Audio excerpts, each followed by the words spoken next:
बिस्मिल्लाहिर्रहमानिर्रहीम। अस्सलाम वालेकुम students, how are you. Last video में जो है हमने डिस्कस किया था द पास्कल ट्रायंगल, और पास्कल ट्रायंगल में हमने कोफिशिएंट्स की बात की थी कि अगर आपके पास n पावर 1 है, ये पूरी वीडियो आप देखिएगा, उसमें मैं थोड़ा सा एक हवाला दे रहा हूँ। तो हमारे पास जो कोफिशिएंट्स बनते हैं वो 1 और 1 होंगे, ठीक है ना जी। तो यानी a प्लस बी की पावर अगर 1 है तो यहाँ पे a प्लस बी आ जाएगा, ठीक है बेटा। तो उसके जो कोफिशिएंट बन रहे होते हैं 1 1। फिर इस तरह अगर n 2 होगा तो उसके जो कोफिशिएंट बनेंगे 1 2 1, इस तरह सो 1 हमने डिस्कस किया था। जब 1 और 2 को ऐड करेंगे 3 आ जाएगा, इधर 2 और 1 को ऐड करेंगे तो इट विल बी 3। तो उसके बाद आपके पास इधर भी 1 1 लगा देते हैं एंड सो 1, वो पूरी हमने इसको डिस्कस किया था। तो आज हम डिस्कस कर रहे हैं कि अगर आपके पास यहीं हम जो कॉन्सेप्ट होता है, हमारा टॉपिक आज का है बेटा बाइनोमियल थ्योरम, ठीक है। बट आज का जो हमारा टॉपिक है that is the binomial theorem. Last हमने डिस्कस किया था बाई मीन्स टू, और इसमें देखिएगा ये जिस वन इज़ द बाइनोमियल आपके पास जो थ्योरम है उसको हम थोड़ा सा डिस्कस कर लेते हैं। कि ये आपके पास आ रहा है कि a plus B raise to power n अगर हम बात करते हैं तो फिर क्या होता है बेटा, आपके पास ये याद रखना है अपने, a raise to power n plus N C one A raise to power n minus one B, और plus N C two A raise to power n minus two B raise to power two, and so on चलते जाते हैं यहाँ पे। और हमारे पास एक ये जो टर्म दी हुई है यहाँ पे N C R A raise to power n minus R B raise to power R up to so on plus B raise to power n, ठीक है जी। अब इसमें इंपॉर्टेंट बात आपके पास क्या आ रही है कि इसी जो सी आर है एन सी आर को हम यूँ भी लिख सकते हैं N C one N C two N C three, ठीक है जी, N C four and so on. अब इसमें कॉन्सेप्ट समझिएगा कि जब हमारे पास जो फर्स्ट टर्म होती है उसमें आपके पास ए की पावर मिनिमम मैक्सिमम होगी और बी ज़ीरो होता है। उसके बाद देखिए ए की जो पावर है वो आपकी रिड्यूस होती जाती है, ठीक है ना। जैसे ए की पावर एन माइनस वन हो गई, फिर बी की पावर वन हो गई, ए की power N minus two, B की पावर टू। तो ए की पावर रिड्यूस होती जाती है और बी की पावर आपकी इंक्रीज़ होती जाती है। एट द एंड जो मैक्सिमम पावर होती है वो बी अटेन कर लेता है। एक तो ये कॉन्सेप्ट ध्यान रखना है। दूसरी चीज़ क्या है कि हमारे पास हर टर्म में पावर जो हम ऐड हो गई वो n ही होगा। यानी अगर ए रेस्ट पावर n है, इधर देखिएगा ये बेटा ये लिखा हुआ है A raise power n minus one और b की पावर वन, इन दोनों को ऐड करेंगे वो भी n आ जाएगा। इसी तरह ये लिखा हुआ है n minus two B raise power two, जब इनको दोनों को ऐड करेंगे टू से टू कैंसिल आउट हो जाएगा, a की पावर n आ जाएगा। यानी हर टर्म में जो पावर होती है वो सेम रहती है। अब इसी कॉन्सेप्ट को हम ज़रा बात कर लेते हैं कि देखें हमारे जो हमने अभी तक हमने जो फॉर्मूले पढ़े हुए हैं नॉर्मली, एक हम पढ़ते थे बेटा a plus B whole square, ये हम काफ़ी हमने यूज़ किया हुआ है और आप लोगों ने उम्मीद काफ़ी है इसको याद किया होगा। तो हमारे पास फार्मूला होता है a plus B whole square is equal to A square plus two A B plus B square, ठीक है।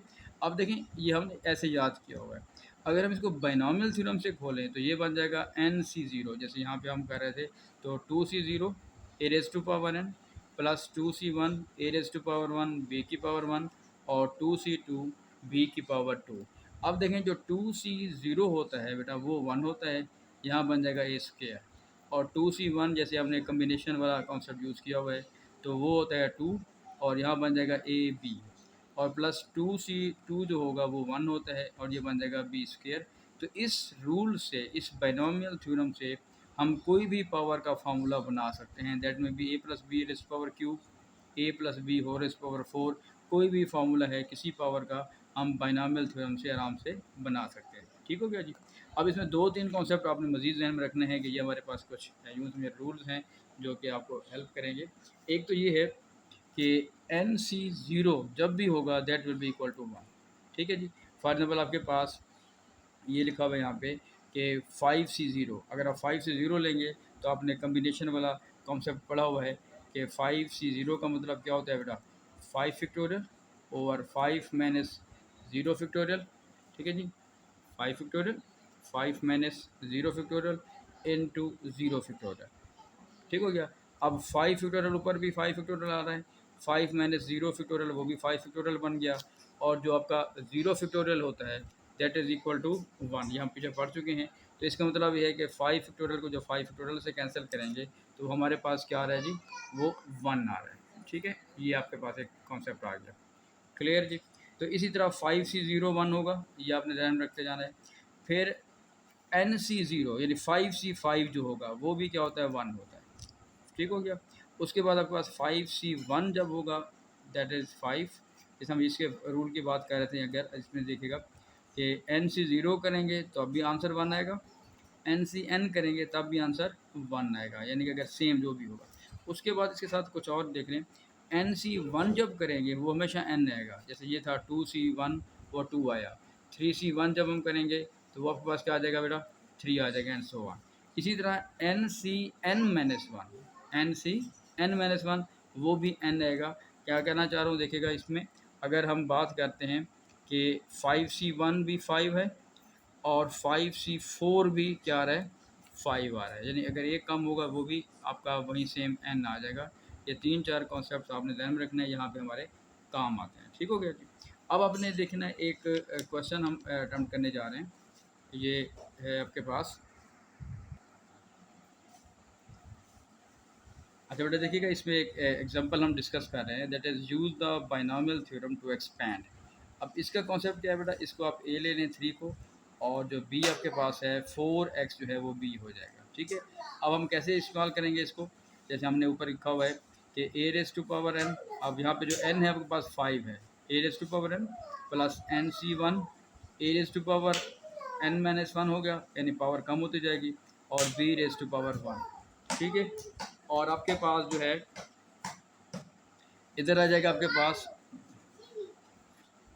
NC2 A raise to power आपके पास 3 है बेटा, पावर बढ़ती जा रही है, सॉरी कम होती जा रही है ए की, और फिर 4x यानी जो आपके पास b है उसकी पावर 2 हो गई। इसी तरह 5C3 आपके पास 3 की पावर 2 आ रही है बेटा, और 4x पावर 3। इस तरह आप इसको एक्सपेंड करते जाएंगे एंड तक, और ये b की पावर 5 बन जाएगा। इसमें एक इंपॉर्टेंट चीज़ देखिएगा कि जो यहाँ पे 1 होता है, देखिए यहाँ पे 1 है तो b की पावर भी 1 है, इधर 2 है तो b की पावर भी 2 है, इधर आपके पास 3 आ रहा है तो b की पावर भी 3 आ रहा है। इस तरह एक्सपेंड करते जाएंगे। अब ये आपके पास है, ये आप एक कैलकुलेटर यूज़ कर सकते हैं, कैलकुलेटर यूज़ करके आप इसको आगे सॉल्व कर सकते हैं। अच्छा बेटा इसमें देखिएगा जो हमारा नेक्स्ट एग्जाम्पल है, find the coefficient of x raise to power 20 in the expansion of this one. अब देखिए यहाँ पे उसने एक स्पेसिफिक टर्म पूछ ली है, यहाँ पे उसने कहा था कि यू हैव टू एक्सपैंड, अपने इसको एक्सपैंड करते जाना है। ठीक है, जितनी भी इसकी पावर आपके पास आ रही है। क्लियर, यहाँ पे उसने स्पेसिफिक टर्म पूछी है। ऐसा भी हो सकता है कि जैसे पावर 20 है, वो कह सकता है कि फर्स्ट 3 टर्म बताएं, फर्स्ट 5 टर्म बताएं, तो वो भी हो सकता है। लेकिन इधर उसने एक स्पेसिफिक टर्म पूछी, मैं बार बार रिपीट कर रहा हूँ। तो इसमें हमारे पास how can we find the specific term, अगर स्पेसिफिक टर्म पूछे तो फिर हम किस तरह कर सकते हैं। तो इसलिए हमारे पास एक फार्मूला जैसे हम पढ़ रहे थे बाइनोमियल थ्योरम का, उसमें एक टर्म होती है आपके पास कि TR+1 is equal to NCR A raise to power N-R और B raise to power R, यानी जो आपके पास वैल्यू यहाँ पे होगी वहीं आपके पास B की पावर बनती है। ठीक है, ये एक टर्म आपके पास आ रही है। अब देखिए इस क्वेश्चन में उसने क्या कहा हुआ है कि you have to find to x raise to power 20 out of 25, यानी 25 टोटल टर्म है, आपने वो टर्म फाइंड आउट करनी है which contains x raise to power 20।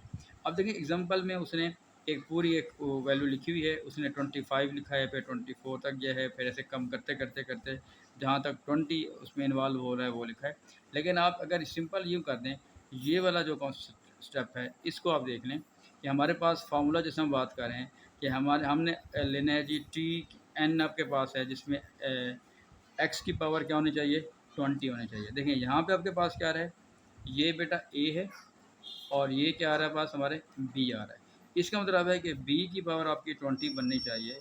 तो अगर हम इसको यूँ सॉल्व कर लेते हैं कि NCR का जैसे मैं कॉन्सेप्ट दे रहा हूँ 25C20, अब a हमारे पास है यहाँ पे 2 की पावर 25 माइनस 20 कर देंगे, और b की पावर r, b हमारे पास यहाँ पे क्या रहा है जी माइनस का x, और इसकी पावर भी 20 हम ले रहे हैं। ठीक है, ये जो हमने चाह रहे थे कि ऐसी टर्म आ जाए which contains x raise to power 20, तो उसके लिए ये होगा कि हम b की पावर यानी r को हमने असल में क्या कर दिया है, फार्मूले में 20 पुट कर दिए, ठीक हो गया। और इधर n हमारे पास जो है वो 25। अब बेटा 25 जब करेंगे कैलकुलेटर से आप सॉल्व कर लेंगे तो हमारे पास जो वैल्यू आ रही है वो आ रही है 53,130। और 2⁵ जो बनेगी वो 32 आ रही है बेटा, और x⁻20 तो आपके पास ये वैल्यू आ रही है, ठीक हो गया। क्वेश्चन क्या था कि क्वेश्चन आपके पास था you have to find the coefficient of x⁻20। तो जो कोफिशिएंट ऑफ x⁻20 है दैट इज़, ये आपके पास जो वैल्यू दी हुई है, तो this is the coefficient of x, required coefficient of x⁻20, ठीक है। तो इस तरह आपके पास और भी क्वेश्चन हो सकते हैं जिसमें वो स्पेसिफिक कोई टर्म पूछ सकता है। अच्छा बेटा इसमें एक चीज़ और देखिएगा, हमारे पास जैसे बायनॉमियल थ्योरम के रेफरेंस से हम बात कर रहे हैं, तो हमारे पास एक आ रहा है कि अगर आपके पास ए की जगह पे हमेशा वन आए, ठीक है ना, जैसे हम कहते हैं ना a+bx, तो ए का अगर वन हो तो 1 + x⁻n। तो this type of expansion is known as the binomial expansion. इसका फार्मूला बेटा क्या होता है वो ज़रा देख लीजिएगा। इसको हम यूँ लिखते हैं कि 1 + x⁻n = 1 + nx, ठीक है जी, plus n × n-1/2 n × n-1 और n/n-2/3 up to so on. अगर आपके पास स्पेशली जब n की पावर जो है वो आपके पास नेगेटिव में हो या आपके पास फ्रैक्शन में होती है n की पावर, तो फिर हम यहाँ पे बाइनॉमियल एक्सपेंशन यूज़ करते हैं, ये इनफाइनाइट तक जाता है, ठीक है जी। तो ये फार्मूला दोबारा रिपीट देख लीजिएगा, 1 + nx plus n × n-1/2 x² plus n × n-1 × n-2/3 x³। तो देखिए यहाँ पे जो फैक्टोरियल आता जा रहा है वहाँ पे x की वही पावर बनती जा रही है एंड सो ऑन, ठीक है बेटा। अब यहाँ पे एक देखिएगा क्वेश्चन जो आपके पास आ रहा है, क्वेश्चन में यहाँ पे ये आपको दोनों नज़र आ रहे हैं एग्जांपल्स। तो ये कि find the first 4 terms in the binomial expansion 1 + 3y⁻7। अब यहाँ पे 1 लिखा हुआ है, इसका मतलब है कि you can use the binomial expansion वाला जो मेथड है वो हम यूज़ कर सकते हैं। 2 - y⁻6, ये तो वैसे हो गया जो बेटा 1 है, 1 + nx। अब यहाँ पे देखिएगा n हमारे पास क्या आ रहा है 7 आ रहा है, 1 + nx, nx के मुराद हम क्या ले रहे हैं सेकंड टर्म, ठीक है जी, क्योंकि वो तो 1 हो गया, plus n × n-1/2 x², n × n-1 × n-2/3 x³। क्योंकि n आपके पास 7 आ रहा है तो जब 1 पुट करेंगे n 7 आ गया, n-1 6 हो जाएगा बेटा, n-2 7 हो जाएगा, 5 हो जाएगा। तो इसको सिंप्लीफाई किया हुआ है तो ये आ रहा है।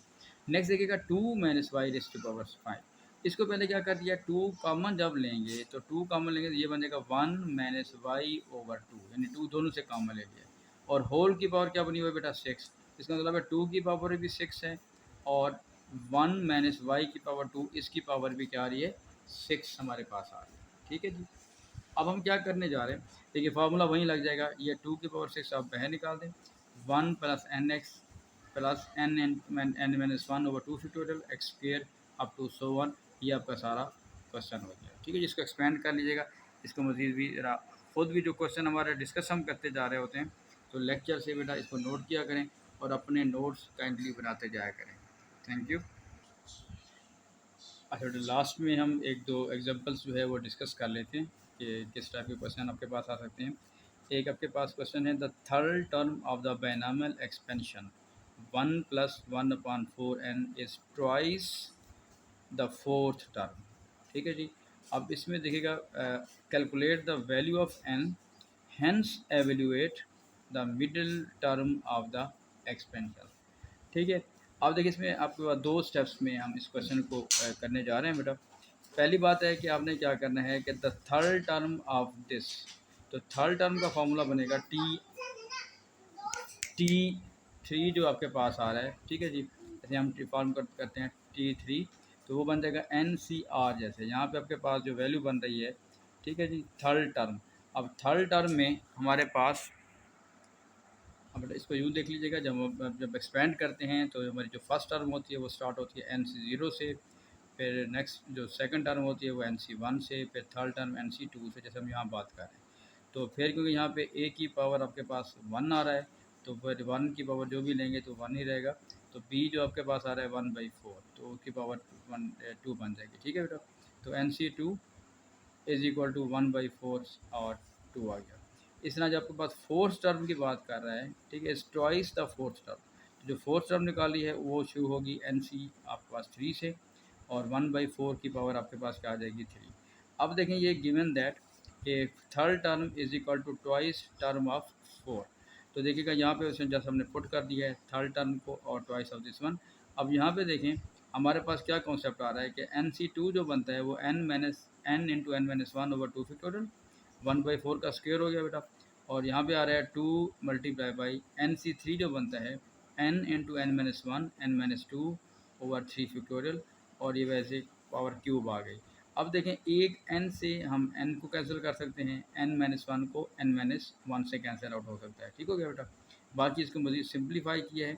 ठीक है, मज़ीद सिंप्लीफाई करने के बाद आपके पास जो वैल्यू आ रही है ये 4 से 12 आ रही है, उधर मल्टीप्लाई करेंगे तो 12/2 n माइनस टू हो गया बेटा, तो ये 6 आ जाएगा, और जब 2 को इधर ले जाएंगे तो आपके पास n इज इक्वल टू क्या हो जाएगा 8 हो जाएगा। क्लियर बात ये, एक तो ये बात आ गई।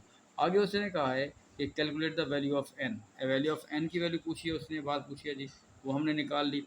Hence evaluate the middle term of the expansion. अब मिडिल टर्म आपके पास क्या होती है, ये देखें हमारे पास जो पावर आपके पास बेटा आ रही है वो n है, तो n में जो मिडिल टर्म होगी वो n+1 होगी, n+1, क्योंकि 0 से स्टार्ट कर रहे होते हैं इसलिए मिडिल टर्म हमेशा n+1 को शो करेंगे। तो यहाँ पे अब n हमारे पास 8 आ गया, मीन्स के 9th टर्म निकालनी है।